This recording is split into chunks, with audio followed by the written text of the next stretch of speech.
I chose the one. I chose this one. It's called Solo Leveling Arise. Okay. Um, Really good okay. comic. So this one here. So this is basically this is based from the Korean web novel by Chu Gong. All right. And I'll go straight ahead with the gacha mechanics about this game. So for what I can tell, all right. What about this then?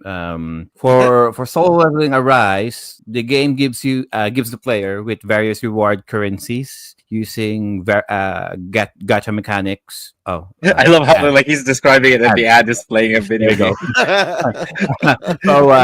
So the rewards themselves, so the reward currencies can be in the form of gold coins, crystals, diamonds, tickets, and vouchers. Okay, and each one of those can be used to exchange into another currency equivalent when unlocking certain items and equipment. And speaking of tickets and vouchers, so the game uses tickets to allow you to make a random draw or a pull in this case, and the results can be other characters, equipment, weapons, or items with different rankings.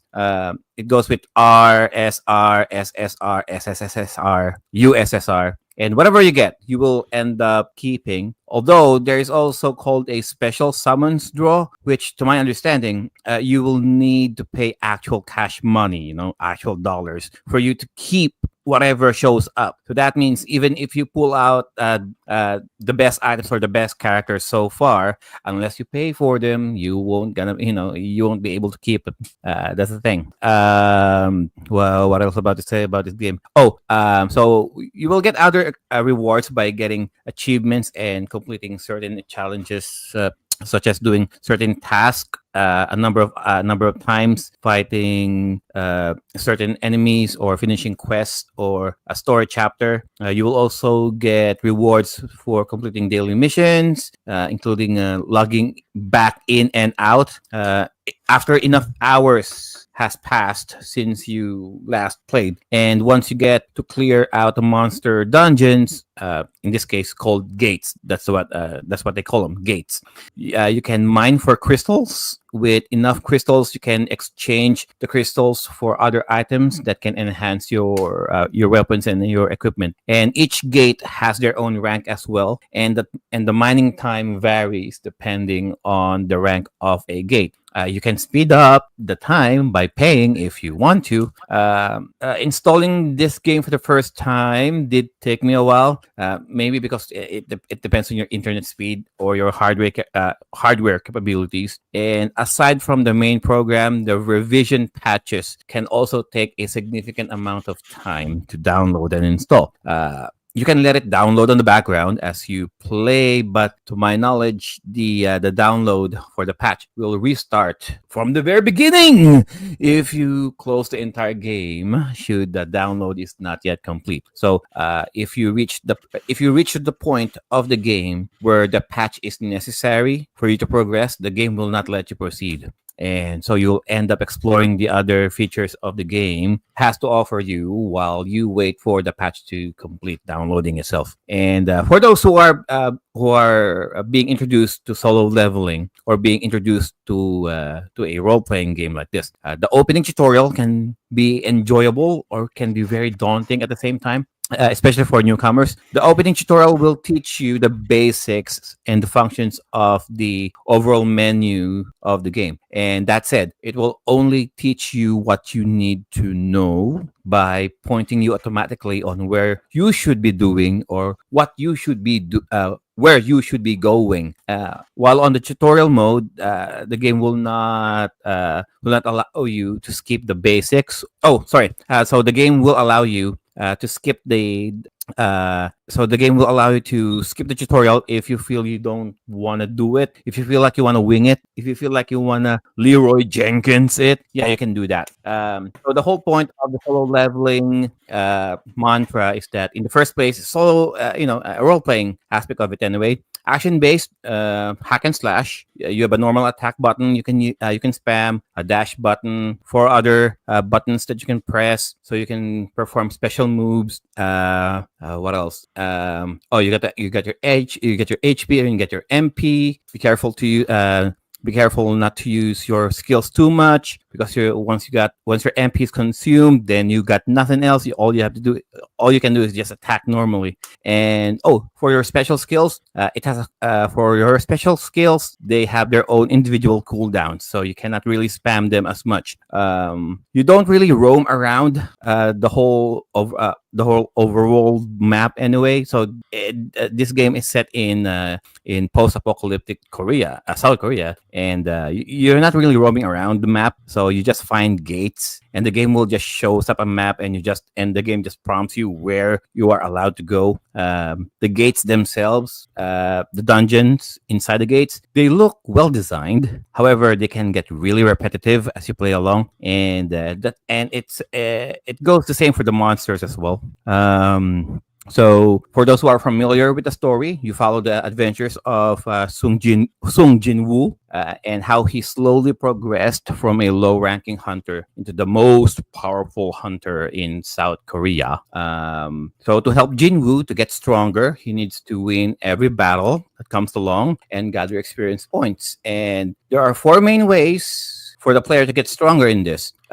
Number one, you can either follow the chapters of the story mode. Number two, subjugate the gates and the monsters during your side quests. Number three, accomplish certain challenges and missions. And number four, using actual cash money to cheat your way into getting stronger. And as you progress through the story mode, certain features will be unlocked, like better skills, characters, equipment, and items. In certain gates, whether in story mode or side quests or missions, the gamer will be prompted if Jin Woo will fight alone, or you will be able to control other playable characters from the story. So just like in the web novel, every level up will give Jin Woo 5 stat points where you can freely allocate to his strength, defense, speed, magic, yada yada yada. And this feature is only available to Jin Woo because if you follow the actual story, he's the only guy who can actually level up. The other players, they remain constant really throughout the whole story. However, in this game, you are allowed to level them up, but in certain conditions. What else to say about this? If you in certain conditions, meaning if you spend some in-game currency and actual cash money, you can level the other characters up. So for the most part, solo leveling arise. It will lock the player in a vicious loop, as far as I can tell. You fight, you level up, you get to get rewards, you do your upgrades, you get stronger, you get to fight again, rinse and repeat.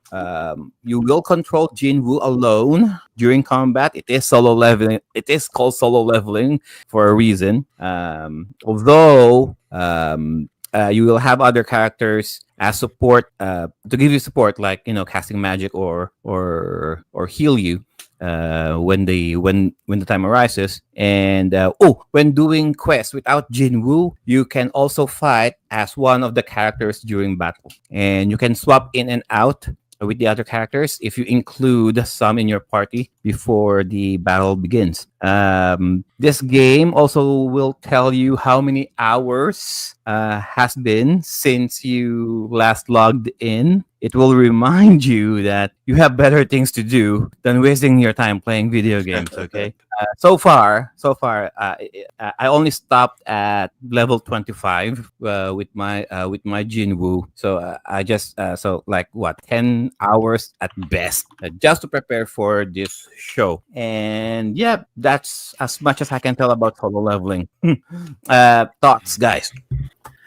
Well, Does that like it's not open world, since you mentioned something No, about gates, so it's like you're going into separate dungeons of some sort. no, not real. No. So you'll find how very small the world is. If I'm going to describe it simply, it's like 60% gacha, 40% actual gameplay. You'll spend a lot more time on that menu trying to get all of those pulls, all of those draws. And to me, going fighting all over those gates is just the means to to that very same end, so you can gather the necessary items for you to for you to level up as much as possible. It can be very repetitive, like the gates themselves, like I mentioned, very well designed, but you'll find out that, oh, this is the same dungeon design from earlier. It just keeps on repeating, Different repeating, facets. repeating, repeating. Um, So you're not I'm really also exploring the world map itself. I'm also intrigued since unlike the games that were mentioned here in the panel, here you play as someone with an established character, established personality. Unlike the other gacha games wherein you can basically self-insert yourself and role play as these characters. I mean, how does it feel? Of course, you played other RPGs, but how One of the idea? main reasons why one of the main reasons why I Go on. chose this because I suck at making my own characters. Like I mean I'm more as fellow JRPG players, I'm more accustomed to playing well established characters and and play their own stories, okay, rather than creating my own. And to be fair, for those who are familiar with solo leveling, the developers for this game, they really tried to adhere as much as possible to the source material. With the dialogue and the cutscenes, it pretty much came from the web novel, not from the Korean anime. And we also did like I think we did an episode about solo leveling like last year about Yeah, we did uh, it. We did Yeah, an a while episode back. of Yeah. the anime a review. while back. So yeah. It's really good. That's why out of all of the gotcha games out there, this is the one that I chose because I'm more familiar with it rather than starting in really like blind or fresh. At least this one I already know how the story went, so I skipped pretty much all of those.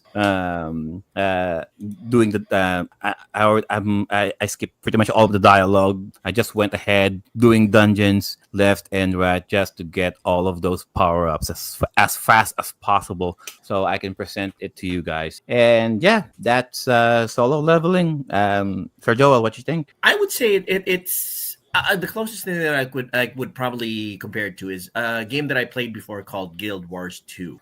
You get to play on instances rather than an entire open world. So it's like a small contained area where you go through, like I said, missions or try to battle enemies and everything, and basically grinding up your character. The I'm not quite sure about the fact that the gacha portion, like you said, Joe, is spread to about 60% versus 40% gameplay. That very much runs contrary to the game that I recommended, the Infinity Nikki. If anything, the Infinity Nikki game has a mix of about 20% gacha versus 80% roaming around the world and crafting items and gameplay. So this one, possibly on a whim, I would give it a go. But I can't see myself sticking to this for the long haul, probably because the focus is way too much on the shall we say, the monetization portion of the gameplay, possibly. So it's not really something that I might go I mean, hog to Sir Joel's point, this Mm, game real. I mean, for all of you guys who are very apprehensive about gacha games, this game is very specifically designed to make you spend money one way or the other. All right. yeah. I mean, even at level 25, I'm starting to feel the grind. I mean, I'm starting to Mm, feel the enemies are getting way too stronger, and I'm mm, like, okay, so what? How much experience points do I still need to level up? And I'm like, oh my god! I mean, unless I really pay for it, mm. Yeah, and I'm not gonna like I said, uh, like I was discussing earlier with progress in better. Infinity, the missus and I were computing actually how much you would have to spend for you to be able to reasonably progress into the game. Sure, you can spend the $99 and basically buy the entire game outright, but a starter pack of how many jewels is what, $5 for how many, for I think 60 jewels, and that gets you a reasonably good amount of items for the clothing already. already. It's not easy on the pocket, but at least it allows you to progress without getting completely stuck. Whereas this one, it looks like you will hit a wall, really. Like sure you'll have a lot of fun, but like you said, Joe, it will come to a point where you're hitting a wall already, and it feels like no matter how much grinding you do, you won't be able to progress anymore. And that's, I guess, the frustration factor of the gacha game genre, where you can't progress unless you really spend real world money already. I might play this possibly because of the fact that I did enjoy the solo leveling anime, but I can't see this as being a long term thing on my library, as opposed to something like Ananta or Infinity Nikki, maybe even Honkai Star Rail,